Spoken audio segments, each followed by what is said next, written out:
নম্বরে লেখা আছে স্বাস্থ্যসেবা গ্রহীতা রোগীর অনুষঙ্গিক দায়িত্ব। সরকার বিধি দ্বারা স্বাস্থ্যসেবা গ্রহীতা রোগীর অনুষঙ্গিক দায়িত্ব নির্ধারণ করিবে। বলা আছে 24 নম্বর ধারা যদি কেউ ভঙ্গ করে তাহলে তার 5,000 টাকা জরিমানা হবে। এই যে সরকার রোগীর অনুষঙ্গিক দায়িত্ব নির্ধারণ করিবে, এই দায়িত্ব ভঙ্গ করলে 5,000 টাকা জরিমানা, নাকি আইনটা না করিলে, এই দায়িত্ব নির্ধারণ না করিলে 5,000 টাকা জরিমানা? দায়িত্বটা আমি ধরে নিচ্ছি যে তারা আইনটা না করেন তাহলে 5,000 টাকা দিতে হবে। নিজেদের জরিমানার বেলায় মাত্র 5,000 টাকা। আরেকটা বিষয় আছে, বারবার আমরা আমলযোগ্য অমলযোগ্য কথা নিয়ে কথা বলছি। ডাক্তার যদি অপরাধ করে অমলযোগ্য non cognizable offence, that is fine, জামিনযোগ্য, ঠিক আছে। কিন্তু দেখবেন ডাক্তারকে কোনো সেটেলমেন্ট করার সুযোগ দেয় না। সারা দুনিয়াতে হাসপাতাল এবং ডাক্তাররা রোগীর সঙ্গে আউট অফ কোর্ট সেটেলমেন্ট করে, কারণ $100 কোটি বা 100 কোটি টাকার ক্ষতিপূরণ হবে। এটার জন্য রোগীকে যেহেতু কোর্টের অনেক ব্যয় বহন করতে হয়, যেমন স্যাকলারদের কথা আপনারা জানেন, যারা এই যে অক্সিকন্টিন ওষুধ ছেড়েছিল, এরা কিন্তু সমস্ত ক্ষতিপূরণ আউট অফ কোর্ট সেটেলমেন্ট করেছে, কারণ এত টাকা ক্ষতিপূরণ, তাই না? এখানে আছে না। কিন্তু ডাক্তারের বেলায় আপোষযোগ্য না। ডাক্তার যদি অপরাধ করে ওই অপরাধ আপোষযোগ্য না, অপরাধের অপরাধ আপোষযোগ্য না। আপোষযোগ্য হচ্ছে আমাকে যদি মারে কেউ, সে জামিন নিয়ে বের হয়ে এসে আরেকবার আমাকে মাইরা বলতে পারবে আপোষ করে। আমাকে মারলে আপোষযোগ্য, কিন্তু আমি যদি অবহেলা করি আমারটা আপোষযোগ্য না, আমি আপোষ করতে পারবো না। একই বিষয় এইভাবে কিভাবে হয় এই আইনের মধ্যে? আরো অসংখ্য জায়গা আছে। সবচেয়ে মজার জায়গা হচ্ছে, আমি আপনাদেরকে আসলে আমার 40টা অবজারভেশন আছে, আমি এখানে বলতে চাই না, কিন্তু এখানে খুব মজার মজার ধারা আছে। তার মধ্যে আরেকটা মজার ধারা আছে, ডিজিটাল প্ল্যাটফর্মে আপনি চিকিৎসা দিতে পারবেন। Very nice. ডিজিটাল কোনো ল্যাবরেটরি রিপোর্টে স্বাক্ষর চলবে না। Very nice. ডিজিটাল প্রেসক্রিপশনে স্বাক্ষর কে দিবে? ডাক্তার যখন প্রেসক্রিপশন দিবে, আপনি ডিজিটালি প্রেসক্রিপশন দিচ্ছেন। এখন কিন্তু ডিজিটাল হেলথে প্রচুর প্রেসক্রিপশন হচ্ছে, সেই স্বাক্ষরটাকে ডিজিটাল হবে নাকি ডাক্তারকে স্বাক্ষর করতে হবে?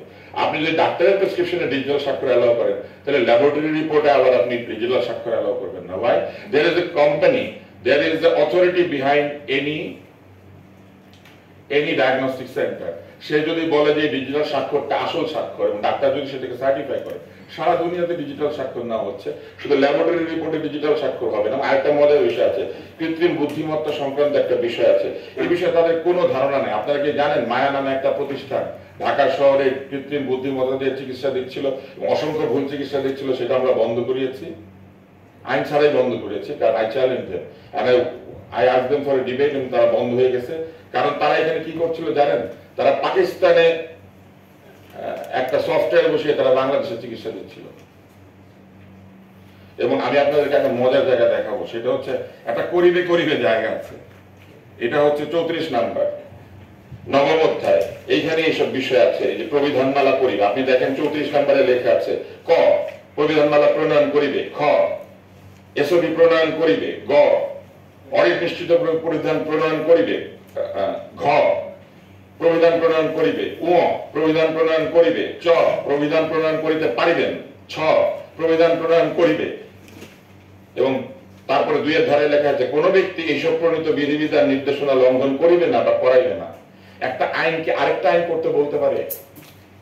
ধরেন আমি একটা আইন করে বললাম যে আরো 20টা আইন করতে হবে, আরো 30টা আইন করতে হবে, এবং প্রবিধান প্রণয়ন করিবে করিবে করিবে। এই যে করিবে করিবে করিবে, এটার জন্য তারা 3 বছর টাইম নিয়েছেন। এখন আমার প্রশ্ন আরেকটা জায়গা আছে, সেটি হচ্ছে, এখানে আসলে 40টা আছে, আমি আপনাদেরকে আমার পাওয়ার পয়েন্ট স্লাইডটা পাঠিয়ে দিব, আপনারা এটা দেখলে বুঝতে পারবেন।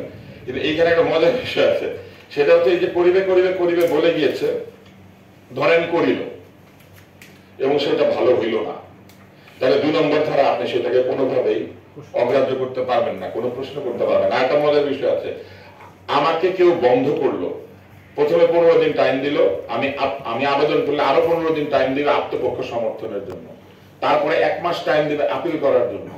কিন্তু যে আমাকে শাস্তি দিয়েছে সে আমার অ্যাপিলেট বোর্ড, এবং এখানে বলা আছে সরকারের সিদ্ধান্তই চূড়ান্ত। সরকারকে সিদ্ধান্ত দিবে একটা আইনের বিষয় নাকি আদালত দিবে? সরকার যদি অন্যায় করে, তাহলে এই আইনের বিরুদ্ধে আমি এই আইনের কোনো কেউ আমাকে যদি জরিমানা করে, আমি সেটার বিরুদ্ধে রিট করতে পারবো না।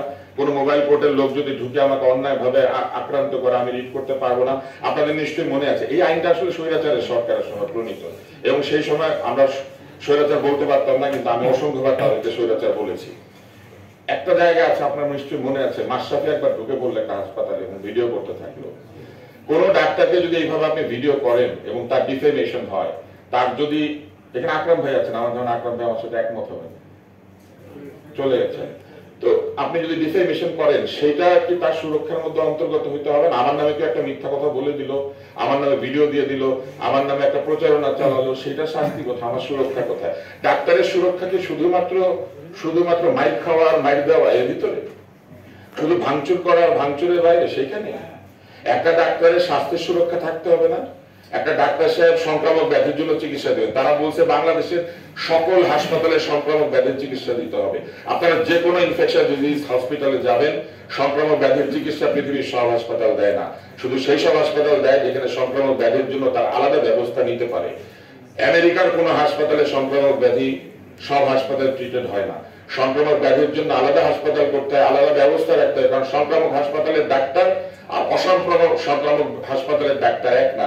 সব হাসপাতালে সংক্রামক ব্যাধি রাখবেন, আপনারা এনআইসির ভিতরে সংক্রামক ব্যাধির ট্রিটমেন্ট রাখবেন, আপনারা নিউরো সায়েন্স হসপিটালে সংক্রামক ব্যাধির ট্রিটমেন্ট রাখবেন, আপনারা চোখের হাসপাতালে সংক্রামক ব্যাধির ট্রিটমেন্ট রাখবেন। This law is the trash and we are discussing about it, spending all our valuable hours. This is just a trash.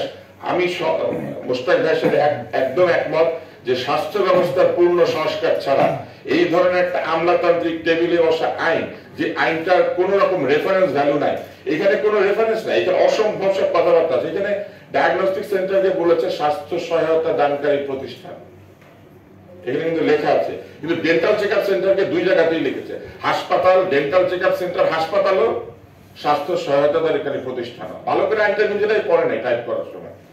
তারপর আরেকটা কাজ করেছে, আপনারা দেখবেন, রেডিওলজি সেন্টার আর ইমেজিং সেন্টার দুইটাকে আলাদা করেছে, করে বলেছে রেডিওলজি সেন্টার হচ্ছে হাসপাতাল আর ইমেজিং সেন্টার হচ্ছে স্বাস্থ্য সহায়তা দানকারী প্রতিষ্ঠান। এখানে বলা আছে ডাক্তারের তত্ত্বাবধানে যে ব্যক্তি স্বাস্থ্য সহায়তা দিবে সেই স্বাস্থ্য সহায়তা দানকারী, অর্থাৎ আমার তত্ত্বাবধানে আমি এখন যে কাউকে ধরে নিয়ে গিয়ে আমি স্বাস্থ্য সহায়তা দিয়ে দিতে পারবো, তার যে প্রশিক্ষণ লাগবে এই কথাটা এখানে নাই। এবং আরো অদ্ভুত অদ্ভুত কথাবার্তা আছে যেগুলো মানে ইট জাস্ট আ ট্র্যাশ। আমি এইভাবে কখনো কথা বলতে পছন্দ করি না, কিন্তু একটা আবর্জনা ছাড়া আর কিছু বলার নাই। এখানে বলা হচ্ছে হাসপাতালকে বর্জ্য ব্যবস্থাপনা করতে হবে, প্রথম বর্জ্য হিসেবে এটাকে ছুড়ে ফেলে দেওয়া উচিত।